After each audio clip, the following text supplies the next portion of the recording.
तस्मै मृणाल धवलेन तस्मै मृणाल धवलेन सहस्रशीर्ष्णा सहस्रशीर्ष्णा रूपेण बद्धनुतिसिद्ध रूपेण बद्धनुतिसिद्ध गणावृतेन गणावृतेन प्रादुर्भवन्नचिरतो प्रादुर्भवन्नचिरतो नुतिभिः प्रसन्नो नुतिभिः प्रसन्नो दत्वात्मतत्त्वम् अनुगृह्य दत्वात्मतत्त्वम् अनुगृह्य तिरोदधाथ तिरोदधाथ. Now again let us repeat. तस्मै मृणाल धवलेन तस्मै मृणाल धवलेन सहस्रशीर्ष्णा सहस्रशीर्ष्णा रूपेण बद्धनुतिसिद्ध रूपेण बद्धनुतिसिद्ध गणावृतेन गणावृतेन प्रादुर्भवन्नचिरतो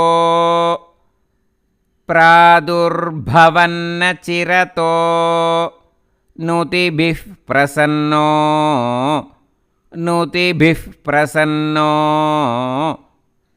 दत्वात्मतत्त्वम् अनुगृह्य दत्वात्मतत्त्वम् अनुगृह्य तिरोदधाथ तिरोदधाथ. Now let us sing line by line slowly. तस्मै मृणाल धवलेन सहस्रशीर्ष्णा तस्मै Mrinal धवलेन सहस्रशीर्ष्णा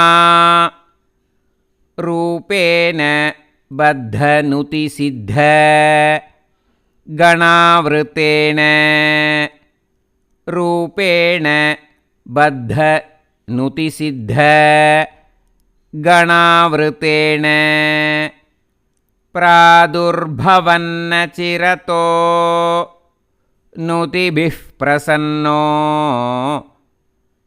प्रादुर्भवन्नचिरतो नुतिभिः प्रसन्नो दत्वात्मतत्त्वम् अनुगृह्य तिरोदधाथ दत्वात्मतत्त्वम् अनुगृह्य तिरोदधाथ. Now again let us sing line by line slowly. तस्मै मृणाल धवलेन सहस्रशीर्ष्णा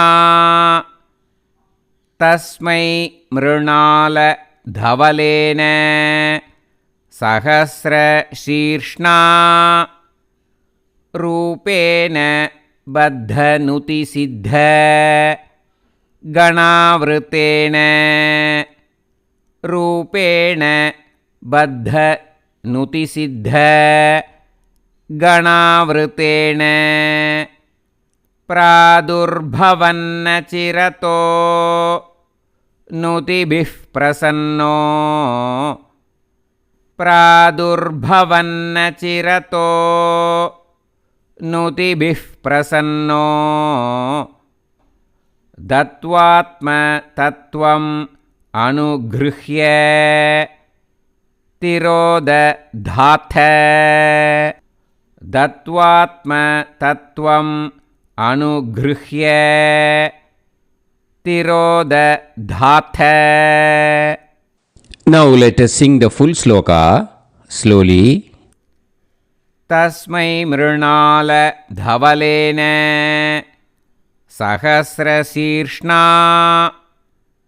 रूपेण बद्ध नुतिसिद्ध गणावृतेन प्रादुर्भवन्न चिरतो नुदिभिः प्रसन्नो दत्वात्मतत्त्वम् अनुगृह्य तिरोदधाथ. Now again let us repeat the full sloka. तस्मै मृणाल धवलेन सहस्रशीर्ष्णा रूपेण बद्ध नुतिसिद्ध गणावृतेन प्रादुर्भवन्न चिरतो नुदिभिः प्रसन्नो दत्वात्मतत्त्वम् अनुगृह्य तिरोदधाथ. And now let us practice how we should sing in the Parayanams. This version will be little bit faster, okay? तस्मै मृणाल धवलेन सहस्रशीर्ष्णा रूपेण बद्धनुतिसिद्ध गणावृतेन प्रादुर्भवन्न चिरतो नुदिभिः प्रसन्नो दत्वात्मतत्त्वमनुगृह्य तिरोदधाथ. सर्वत्र गोविन्दनाम संकीर्तनं गोविन्दा गोविन्द. गुरुवायूरप्पा चरणम्.